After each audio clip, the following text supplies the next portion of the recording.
Hello, you're listening to Count Richard Von Coudenhove kalergi. Today is Friday, December the 21st. Well, we've reached the midpoint of winter and the daylight will now finally start to get a little bit longer at last for those of us that don't like the short daylights and find it hard going. But three more countries have dropped out of signing the Global Compact: Brazil, Chile and Dominican Republic.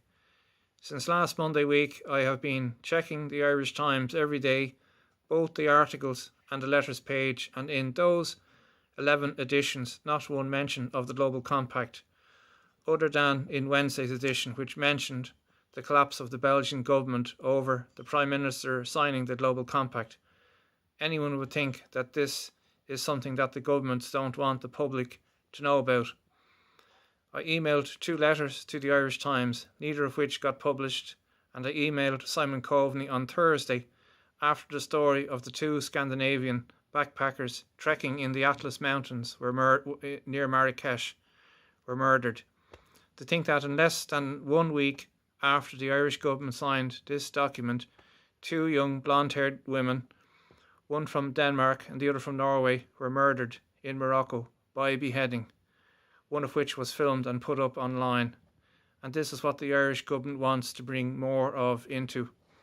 I bet these two young girls went to Morocco, probably against the wishes of their family and friends, believing that all cultures are the same. As a result of the brainwashing that now passes for an education met their deaths. 3 men have now been arrested. Quran chapter 9 verse 5 says, "When the sacred months have passed, slay the non-believers wherever ye find them." Another aspect of the Global Compact, and this is from a UK point of view. If one of the main reasons for Brexit was about controlling the borders, doesn't signing the Global Compact make this part of Brexit irrelevant? I'm surprised that other than the UKIP, no other political party felt it necessary to comment on this. In other news, Denmark is to turn an uninhabited island called Lindholm off the coast of Denmark to house failed asylum seekers who have been found guilty of committing criminal offences, and it can take up to 125 people. I wonder, could we do the same for Spike Island off Cork?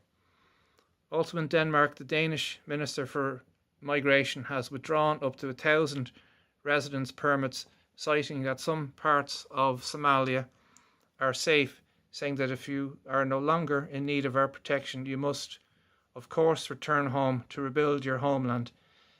Denmark has an agreement with the Somali government to take back up to 1,000 citizens, and in exchange would help in rebuilding its police force.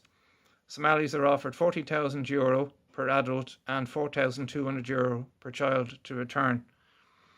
And Danish MPs united to sing a traditional folk song in the Danish Parliament in response to one migrant who was offended by a line in a famous and much loved folk song that refers to a blonde-haired girl. She wanted the song banned. Good for them.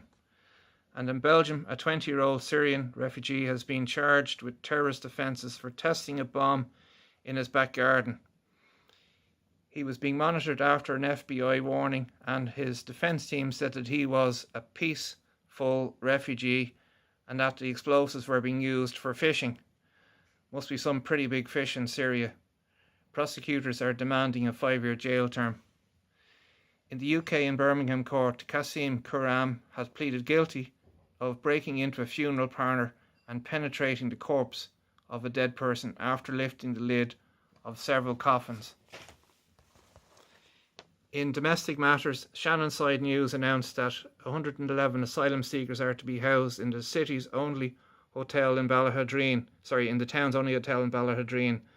The Abbey Field will be getting its new guests on the 27th of December, arriving from Lebanon.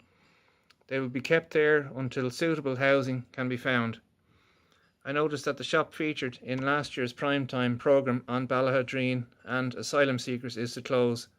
Gallagher's, which has once been a bar, a butcher's and now a drapery shop, has been a prominent feature of the town for over 200 years. It will cease trading at the end of the year. I wonder if the one hotel in the town had still operated as a hotel, would Gallagher's have been able to stay open? Also in Shannon news, this time good news for Ruski, The plans to turn the Shannon Key West Hotel into a direct provision centre have been cast into considerable doubt. The owner, James Kiernan, is on the brink of selling to a group of investors. A drive time programme on Tuesday featured that all the chicken and turkeys used in Ennis General Hospital used in the catering section are halal. Could you imagine the stink it would be to cause if it was the other way around? And last night, Primetime had a feature on why are people opposed to asylum centres in their communities. Does the government really think that people of rural communities shouldn't be a bit annoyed about the idea of large numbers of asylum seekers being dumped in their communities without any consultation? In Ireland, roughly 10% of asylum seekers are granted, but up to 80% of all deportation orders are never carried out. It is believed that an alleged scheme called a scheme that doesn't exist allows failed asylum seekers to stay if they've been in Ireland more than 5 years.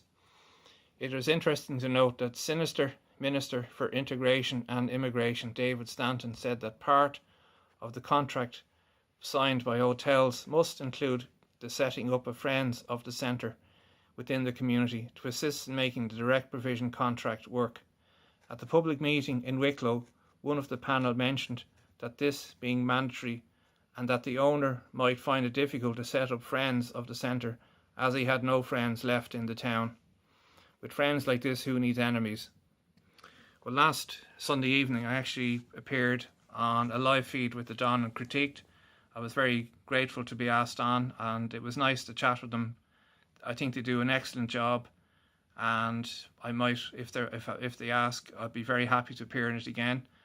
I noticed I have a couple of new subscribers this week, so thanks very much for subscribing, and I look forward to reading your comments under my videos. And I suppose all that's left for me is to wish you all a very happy Christmas. Don't drink too much, and enjoy yourselves. And thanks for listening. My thoughts are my own, and I'll talk to you soon. Bye bye.